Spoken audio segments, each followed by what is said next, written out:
Let me thank everyone for coming. I'm joined by Aqua Porter from the Rochester Monroe County Anti-Poverty Initiative, who has been co-chair of the Housing Quality Task Force, Carol Wheeler, City of Rochester Housing Manager, who's the other co-chair of the Housing Quality Task Force, and Linda Kingsley, my corporation counsel. I want to thank you all for joining me here today, and you'll hear from these talented individuals in a second. I announced the formation of the task force in February 2022, a year ago, and they presented their recommendations one day before their due date in June of that year, and we started acting on those recommendations immediately. And today we're here to highlight some of the accomplishments that we've made since then. I continue to look for thoughtful action, asking members of the task force to dig deep and lend their expertise.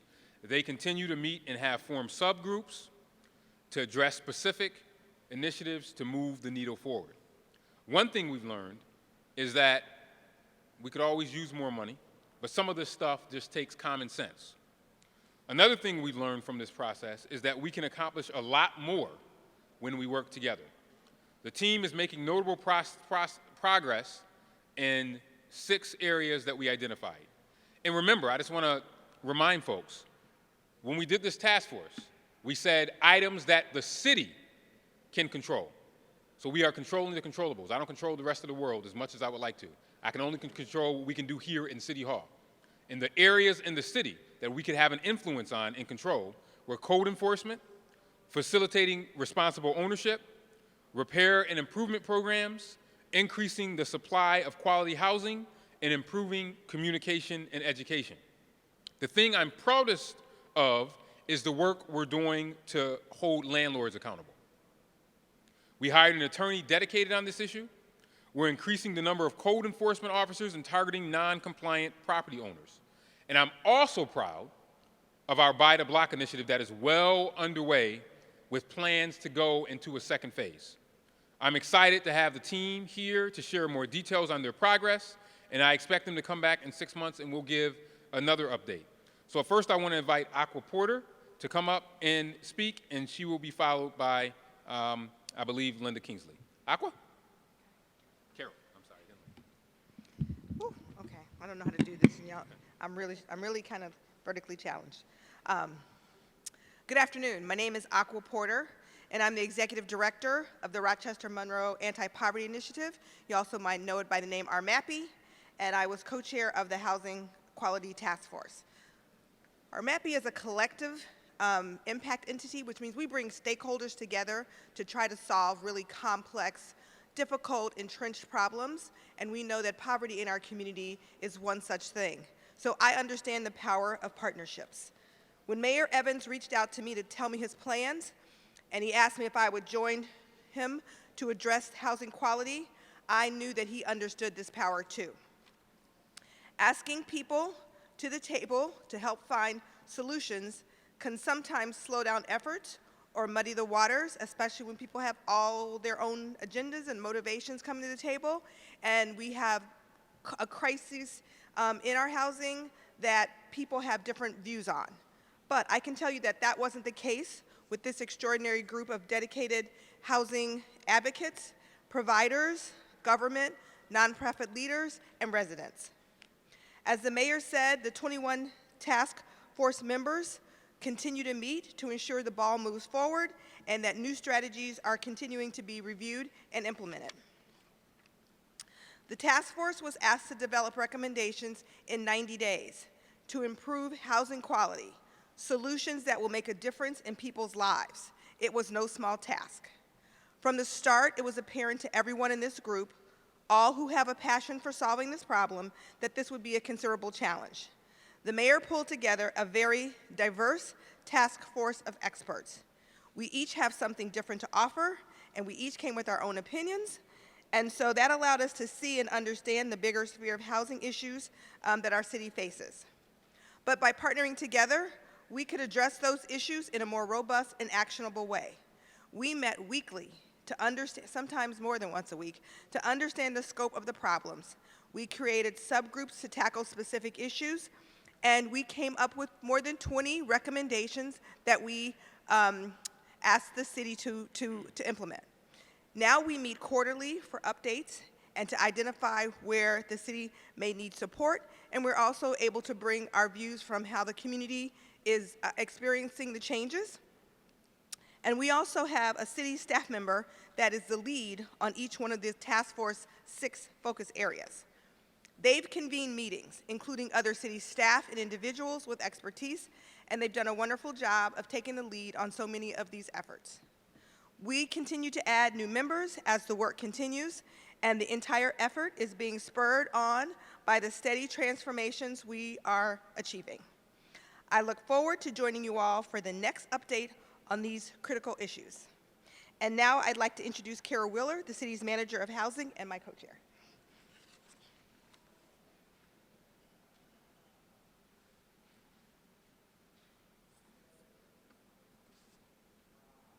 Thank you, Aqua. I gotta put this microphone up a little bit.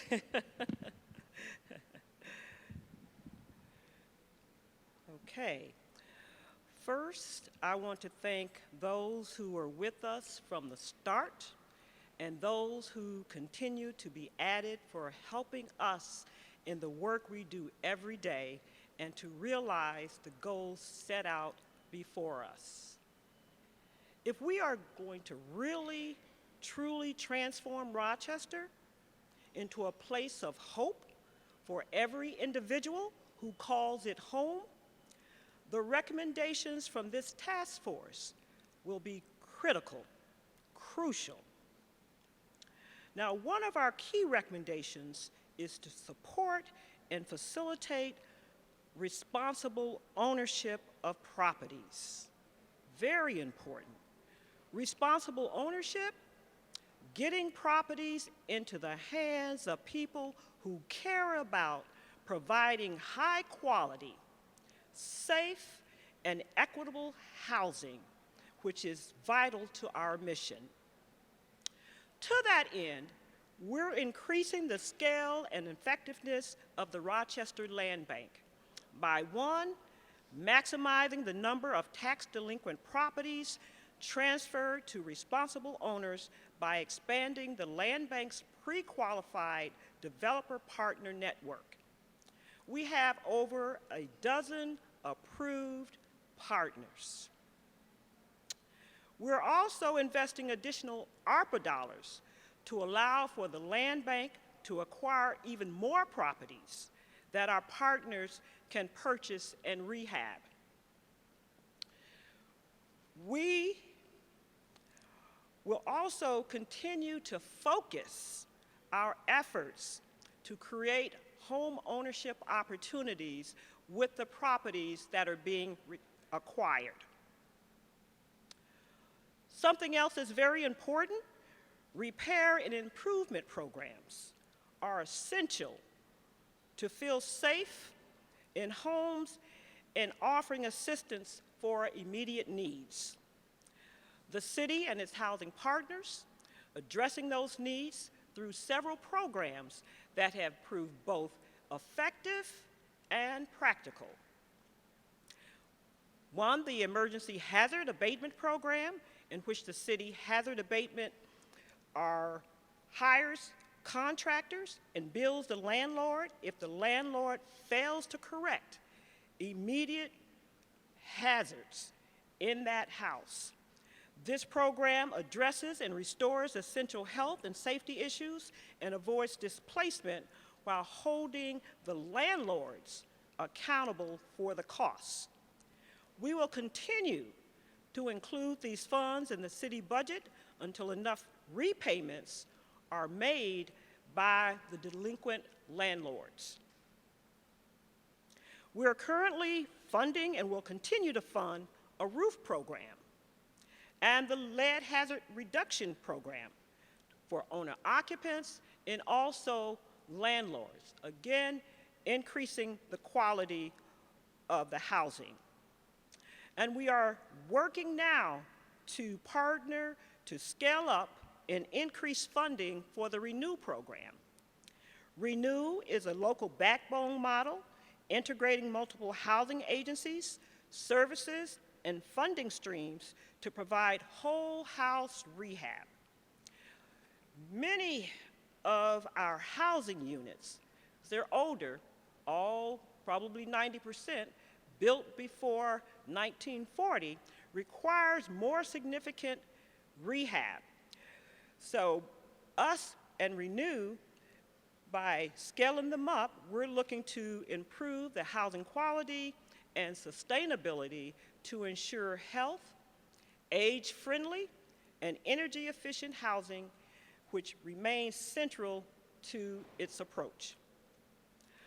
Another area where we're making progress is in the supply of new quality housing.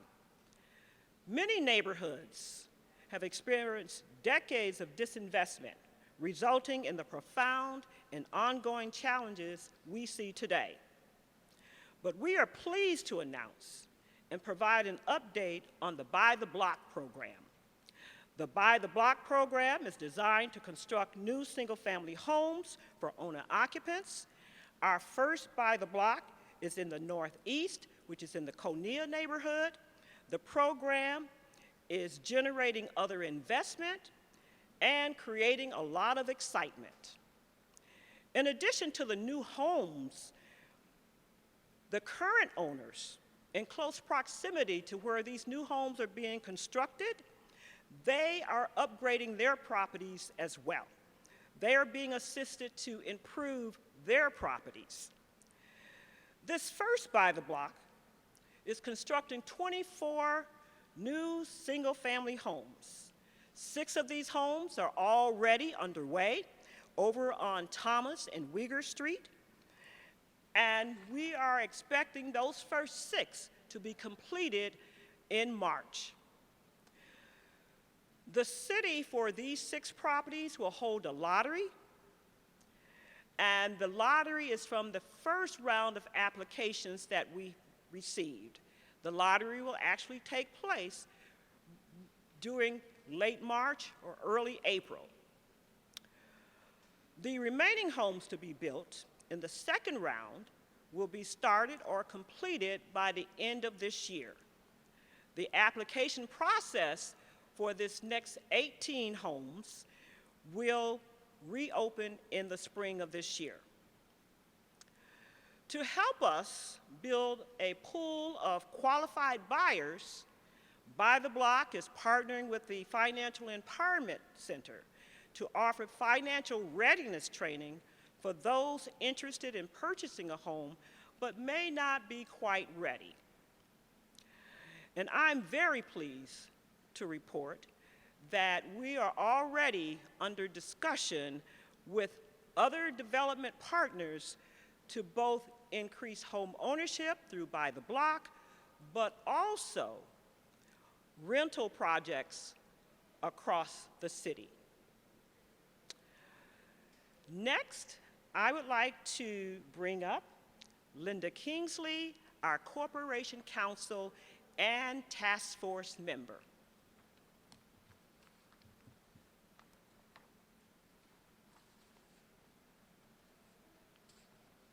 Thank you, Carol. Good morning, good afternoon. As most of you know, there has been a major increase in our emphasis on code enforcement and the law department's support of code enforcement efforts under this administration. Just as a major focus of the law department has been quality of life and nuisance abatement, now it is on achieving equal quality in housing. As many of you know, we 5 months ago hired a dedicated housing attorney. I don't think there are many municipalities in the country that have that. And that was a recommendation of the Housing Quality Task Force. In the past, most code enforcement matters went to the Municipal Code Violations Bureau. The most that could happen was a small fine, and in many cases there would be a guilty finding and the fine would be waived. A very few cases made it to city court, but certainly nothing made it beyond that. In the past 5 months, we have had more cases taken to city court than we did over the past several years. Even more significantly, we have brought 2 actions in state Supreme Court against 2 landlords with multiple properties with significant violations. So we're looking around and seeing if you have multiple properties, you're treating all of them poorly, instead of attacking it piece by piece, we're bringing group actions against that landlord on all of their properties. This is a new strategy here. One of the things about state Supreme Court, you know, if a landlord's taken to Code Violations Bureau, there's no expense of an attorney. They can handle that on their own. Even city court. You're going to state Supreme Court, you're probably going to be retaining counsel. And hopefully that's going to discourage landlords from wanting to be put in that position. In just those 2 court cases, we addressed over 360 code violations. One of the 2 cases has already settled, with all of the fines being paid, a prohibition against removing tenants for a period of 6 months, all repairs being set on a schedule, and an additional lump sum fine of $8,000. That is not insignificant. In a separate action, we recently brought a proceeding to successfully prevent what we learned was about to be an illegal eviction, and we're now seeking penalties from that landlord. We're trying to send a message, and we think it's getting across. Demolitions, also an important part. When a property is beyond repair and it sits there, it hurts the whole neighborhood.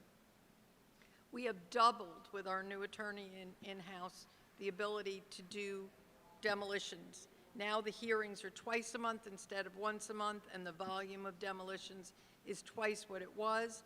We have also, in conjunction with NBD, significantly moved up the process, so it's a much quicker one. We are in the process in the law department of putting together some recommendations for the mayor on legislation that could support these efforts, and that will be forthcoming soon. Finally, the task force recognized the need to better ensure that those purchasing properties in the city's tax foreclosure auction will maintain quality housing. To that end, in the city's most recent auction, which was just in November, we are canceling the sales for anyone with outstanding, uncorrected code violations on other properties. So if you bid on a property at the auction and you have other properties, you're not going to get that property unless right now, and they're given very short time frames, you clear all your other code violations. So we're hopeful that all of these efforts will make a significant impact for the city. If we were in church, but you guys probably don't know much about that, the folks would have said amen, because these are unprecedented steps that have never been taken, and I don't speak in hyperbole. I don't speak in hyperbole. I don't speak in flowery language. I'm pretty straight. So what I'm saying is not hyperbole. These are actions that have not taken place ever in the history of this city. And I know I can testify to that because this corporation counsel was here years ago, and then I brought her back out of retirement. So this has never happened in the city of Rochester. There has never been a housing attorney in the city of Rochester. We have one. We have very rarely, if ever, taking folks to state Supreme Court, and we've done that. But we also have switched the conversation to move from a poverty mindset to a prosperity mindset, as you have heard from Carol, as we talk about quality housing, but also home ownership. Because home ownership should be like college. Not everyone is going to want it or want to go, but they should have the opportunity. And we're doing that with the Buy the Block program and our other initiatives. So this is unprecedented. We are saying that as we seek to move Rochester to the next level, housing is a major factor in this. And that although we cannot control all that may happen outside of what we control in city government, what we do in city government is going to be decent. It's going to be in order.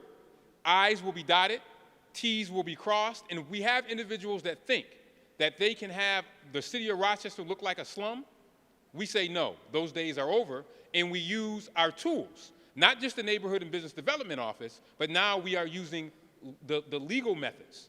And we know that in the history of our country, it has been the courts and legal methods that have allowed transformational change to happen, because that is how you get justice, and more importantly, that is how you bring economic opportunity. So I want to thank the folks here that are standing before me that gave the updates on where we are. I want to thank other members of the Housing Quality Task Force that are here. I want to thank members in the community that have worked extremely hard to bring forth these issues so that way we can continue to work. And as I always say, while I am gratified, I'm still not satisfied. And we won't be satisfied until everyone has the mindset that regardless of your zip code, that you expect the property to look like it would look in another zip code. So if you're in 14605, it should look just as good as 14610 or 14618. We want all of our properties to rise to the occasion and to look good. The last point I want to make before we wrap up, two more points I want to make actually before we wrap up and take a few questions, is that we said that this was not going to be a shelf document. What is a shelf document? A shelf document is you do something and then it sits on the mayor's desk and I use it to put my soda on. We said that we wanted to make sure that on every single one of these things, and we have a dashboard on this, that we put out, we wanted to provide an update on that. So much so that people will be tired of us talking about it. And we're going to continue to do that because what gets measured gets done and is accomplished, and what you heard today is an example of that. And lastly, as we address housing quality, we hope to alleviate some of the pressures tenants are under concerning housing instability as well, which many times leads to those on the edge ending up without housing. We must support those individuals and families who fall through the cracks. And with that, I must thank the Housing and Urban Development and the U.S. Interagency Council on Homelessness for their federal funding and technical assistance with the House America initiative, which has helped get our most vulnerable residents off the streets and into secure and safe housing. This is a multi-pronged approach. Anyone that says if you just do one thing, you'll solve the problem, doesn't know what they're talking about. You have to attack this at multiple avenues and at multiple ways. It's like treating a disease. It's like treating a problem. You have to use a multi-pronged approach. And one thing some people like about this mayor, and I'm not trying to talk about myself in third person, but I will. One thing some people like and some people don't like is that I do not do oversimplistic stuff. Because it sounds good, it gives you all headlines, it gives people something to rah-rah about, but then the hard work never happens. And the stuff that we're talking about today are hard work, blood, sweat, and tears, and consistent, persistent dedication to transform a system that has been failing us for probably 60 years. Or more. And we are seeking to move from that. So again, I thank you all for gathering here today. We will continue to provide updates. The next thing you probably will be hearing from us is some legislation that we will be proposing to City Council around some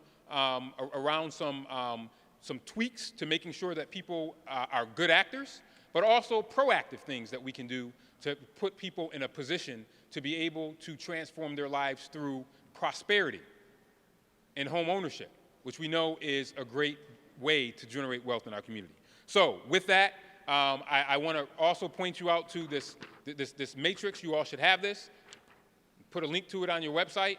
That'll get you traffic. And with that, I'll take a couple of questions. Yes? So the last time we spoke 6 months ago, you said that code enforcement would have saber-toothed tiger teeth. So I have to ask you, has the tiger been unleashed? Absolutely. I think the tiger has actually been released. And part of that code enforcement is code enforcement, what we learned, and it's a great question, is that they can't do it by themselves. So they might have had baby teeth, but then they had to graduate to the saber-toothed tiger teeth, and the saber-toothed tiger teeth is something that none of us want to spend time in, and that's the court system. And that's pairing code enforcement with the legal system. And see, that really wasn't done in a systematic way. And by doing that, that gets people's attention. Because if I'm a landlord or if I'm a bad actor, I don't want to spend time in state Supreme Court defending something that I know should have been done anyway. So those teeth have grown in, and they're sharp as hell. Yes? Yes, Mayor.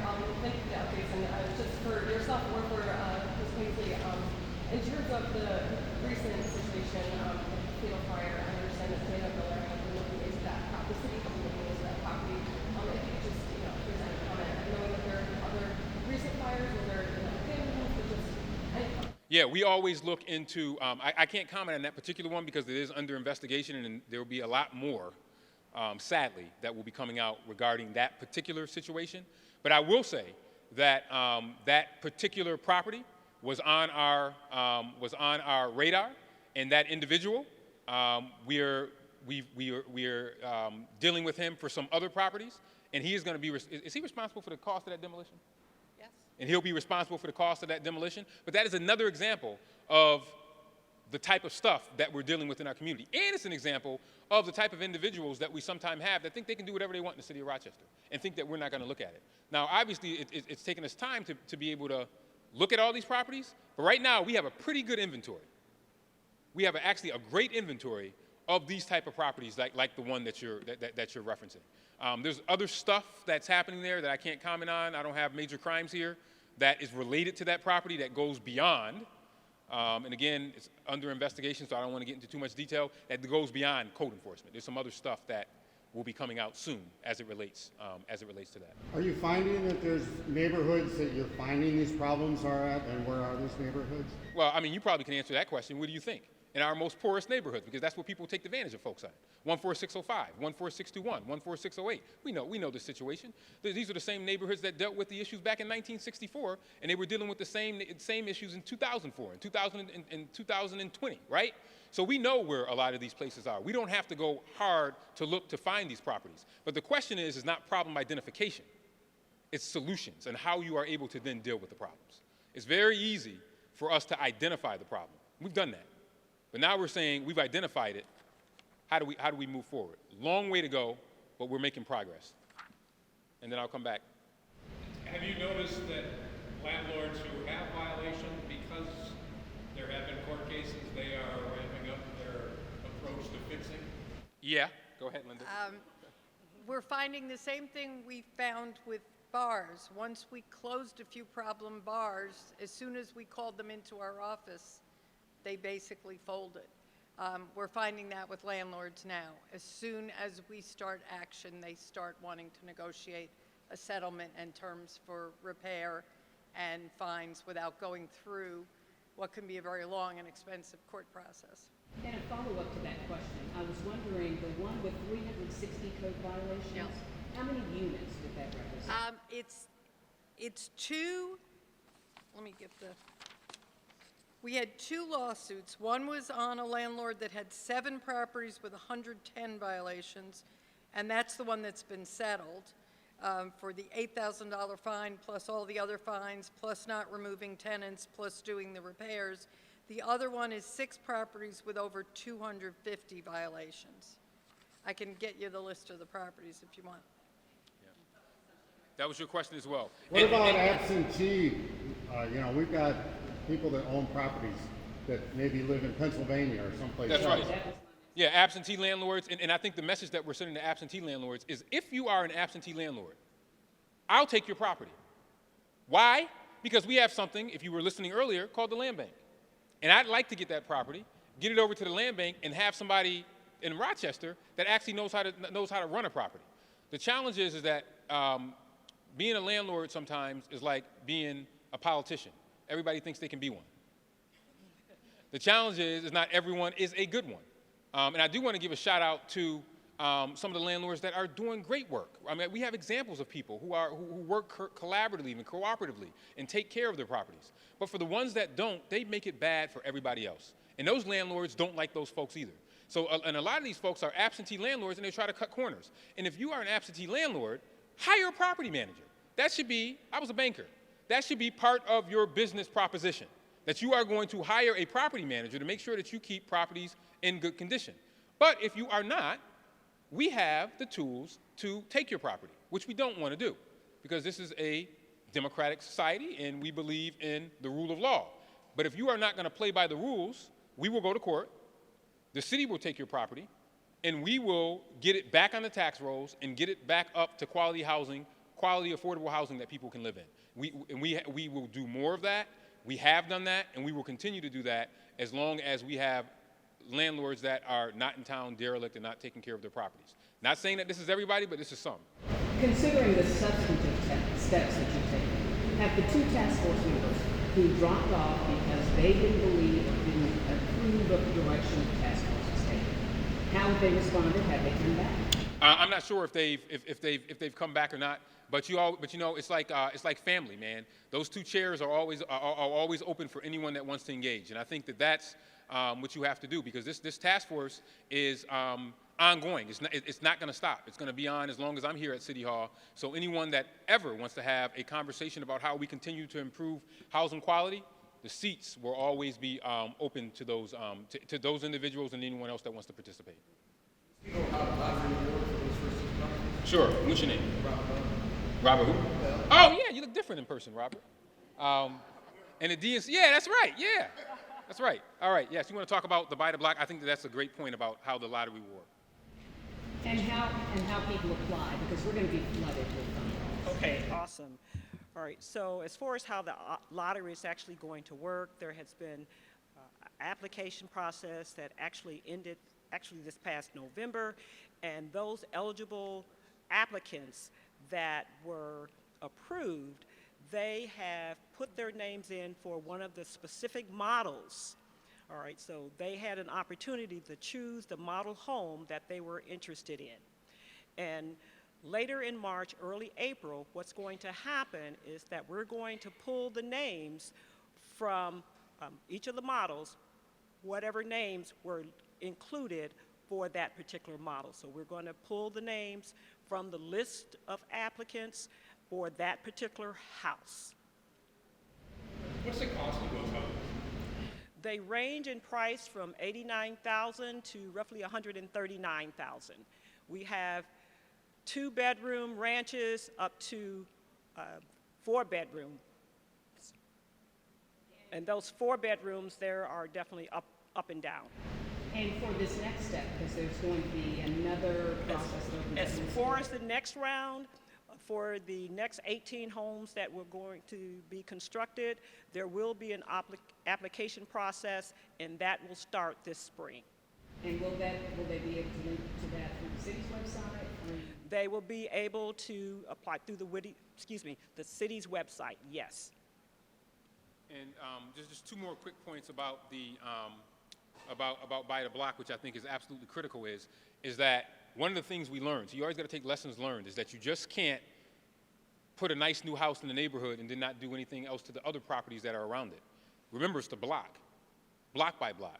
So if the house next to one of the houses on Thomas Street is run down, that doesn't do us any good. So we're also going to work to improve the other houses that are not going to be newly built to make sure that they are also restored, renewed, resurrected, and strong, so that way that you're just not having it in isolation, but you are literally transforming that block. And that will beget other investments. See, that's what's unique about this. That's what's different about this. This is the different way of thinking that we have to do if we're going to resurrect neighborhoods like 14605 and 14621 and be able to take Rochester to the next level. So I'll take 2 more questions, then I got to go.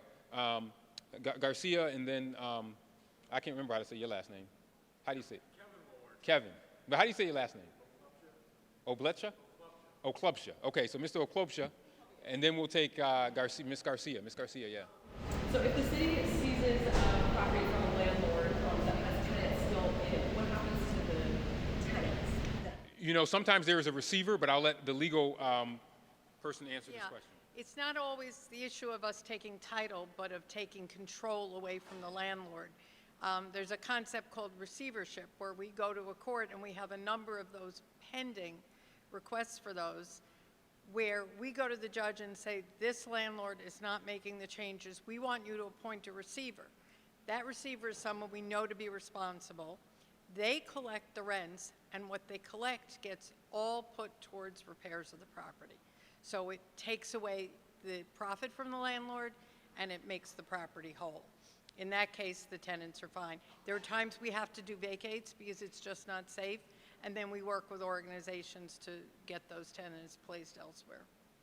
Okay, last question will be Kevin. So, houses, you go to court, you get the demolition order. What happens to that empty property, vacant property, when a house is demolished? When a house is demolished, what do you mean what happens? Well, is the property sold? What happens? You know, is it the land? The land? So we had a house here. Yep. It's now been torn down.